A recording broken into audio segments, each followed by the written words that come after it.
this is another dark day for law enforcement and public safety here in California, and especially Stanislaus County. My civil team was out serving civil process eviction notices, and in the process of doing that, we've had 2 people shot and killed. A deputy sheriff is dead, as well as a civilian.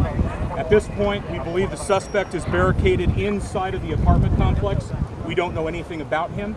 We don't know what the motive is behind this shooting. All we know is that we have 2 people dead and a deputy sheriff. One of my valued members of my team is dead. Is he a victim? At this point, what we're doing is we believe we have the suspect contained. We don't know that for sure. We don't believe that there's any additional threat to public safety or the community. We have a perimeter around the apartment complex with multiple SWAT teams from multiple agencies. At this point, the situation is under control. We're simply trying to determine where the suspect is at or if he's even still in the apartment. At this point, it's a slow process. It's a slow, cautious process as we proceed so that hopefully nobody else is injured or killed as a result of what's happened today. I was one of the last people to get evacuated.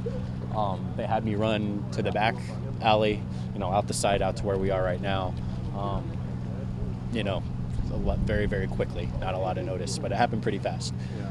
So you basically just came out in your slippers? I'm wearing slippers. I got sweat shorts on, my slippers, and this gentleman behind me was out in his drawers. And they weren't mean to you or anything, but they made sure you got out of there pretty quickly.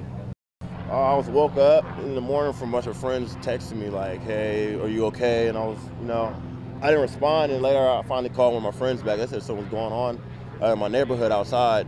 So I looked out my window, I didn't see anything, and I came downstairs and I walked out, and it was like police everywhere. I walked around the back into my alley, and there was more cops flagging me to tell me to come back in the house.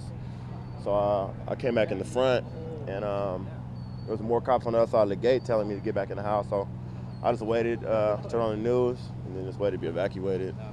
Especially even in a neighborhood that is a little bit crime-ridden, you don't really want to wake up in the morning and look outside and see like the movie SWAT happening in your front yard. It's not really something that you expect.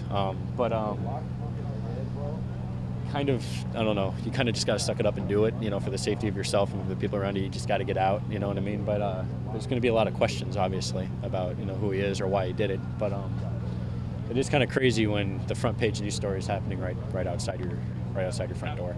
I am overwhelmingly frustrated with the fact that we don't have sufficient resources to protect the community. Thank you.